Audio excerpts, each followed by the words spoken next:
Ladies and gentlemen, please welcome to the stage the CEO of Ahilia, Amrita Joshi.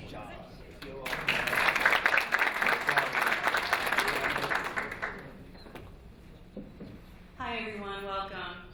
Really glad to have you all here at RevAmerica 2015.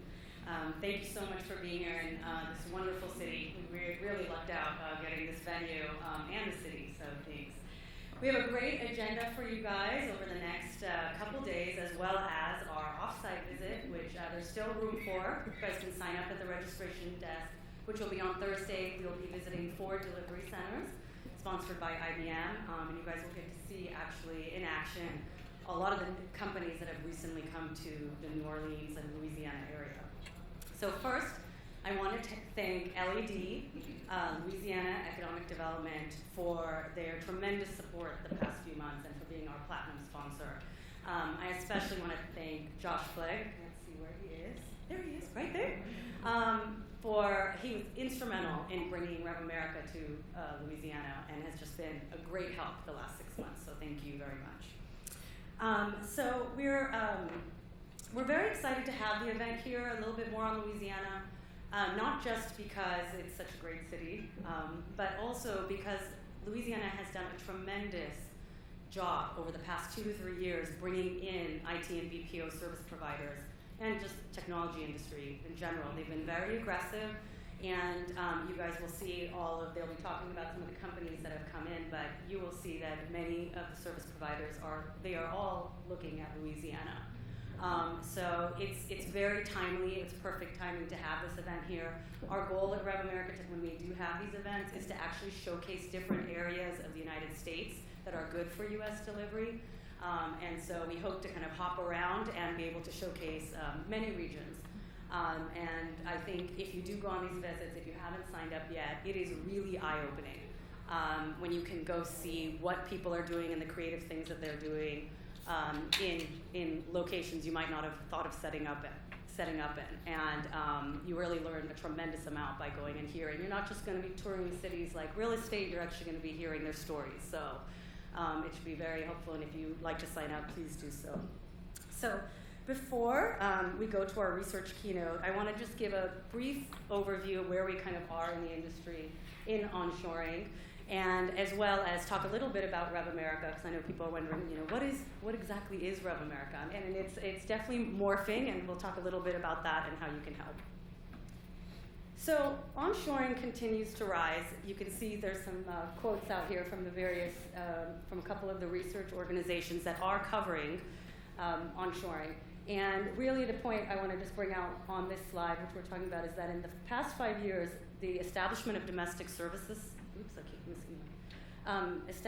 establishing of domestic delivery centers has actually been up on the rise by 50% increase over historical numbers. So there is a rise in service providers setting up centers. And I think anecdotally, you guys have all seen it as well in the news, et cetera. We have started to track these, and I'll show you. This is just a sample. I actually, I think, had 3 or 4 slides of just the 18 months, the centers that we've seen that have opened.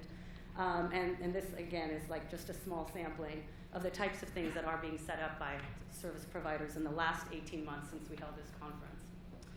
We have not completely, we haven't tracked this very carefully, but I will say anecdotally, you're also seeing an uptick on shared services centers. So I thought I'd just put a few out there. This is something that I think we'll start looking at. A lot of these are kind of hybrid.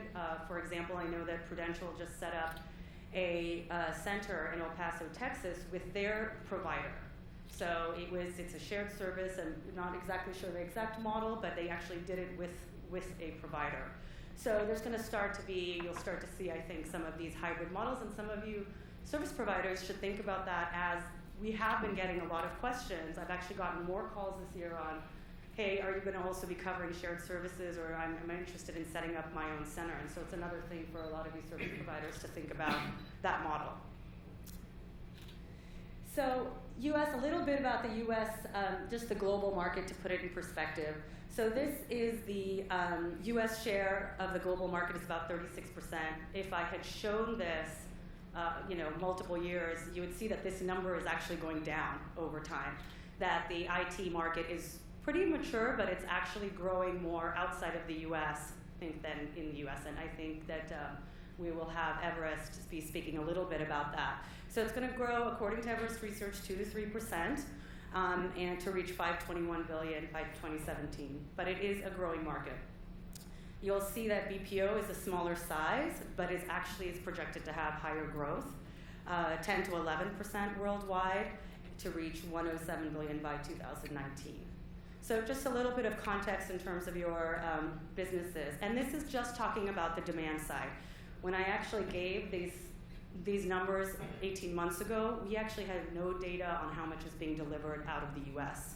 It was a guess. And today, for the first time, I'm really excited about some research we have coming out, which I'll talk about in a minute. So reasons for onshore demand are changing. I had this exact same slide up 18 months ago, and that's what I wrote in September of 2013, which I was actually shocked at how much it's changed even in the last 18 months, the reasons for onshore. So I think you'll hear a lot on the digital driving onshoring today and tomorrow. And so the digital business opportunities are really increasing the demand for technical talent. So this is where the business side is really wanting to grow their revenue through digital avenues, and they are starting to look more at offshoring. Along with that, follow on, there's a growing demand for agile software development, which you'll also hear a little bit about in a couple of the panels that we have. And that's also kind of the need to collaborate.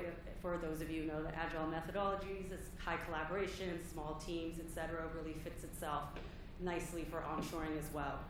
And then people are looking to diversify their talent pools for various different reasons and leverage soft skills, especially as in areas where people are really worried, really working on the voice of the customer, et cetera.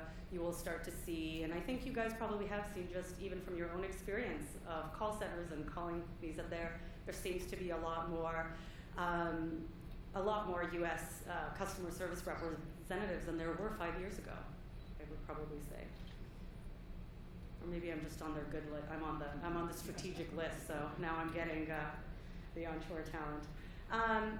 So most excited about this research that is being launched today by Everest for RevAmerica. We're very excited. I actually got a preview of this a couple weeks ago, and I was blown away by the level of analysis that Eric and Sakshi and their team have done at Everest.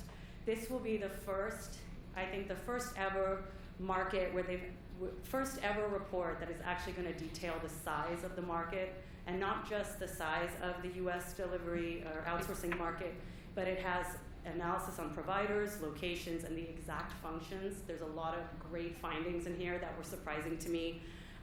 You all are going to get a copy of this. You get a preview. It will actually be sent through the app. You're going to get a link through the app, so make sure you download the RevAmerica app. It's actually, I think it'll be sent to you during their session today. Okay?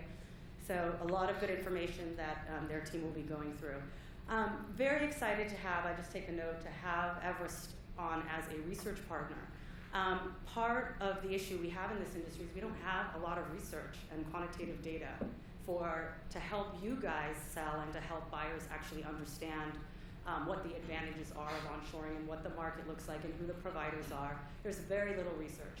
And so having someone like Everest on board who does a lot of work on other locations as well, I think having them do research brings a lot of credibility to the space, and that people will actually be able to, buyers will actually be able to look at this research and get good, unbiased information that they can compare with other locations. So very excited and happy to have them.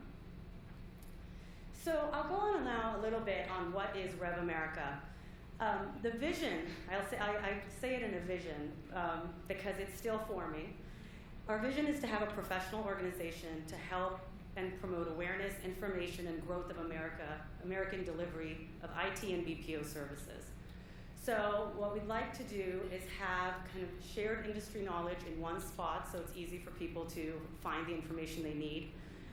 Provider and location data. I think currently the companies that are part of some of the large outsourcing organizations have some good visibility there, but it's such a fragmented industry, and there's a lot of smaller players in the U.S., and they don't have, and it's very difficult to find out who those are. Right now, I just get calls. People will call me, and I'll go look around. But we have been keeping a list, but it's by far probably not as accurate as it could be.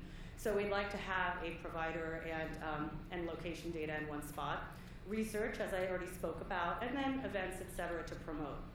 So that's our vision. We would also like to be able to include in this organization support for nonprofit initiatives that help grow and educate American talent.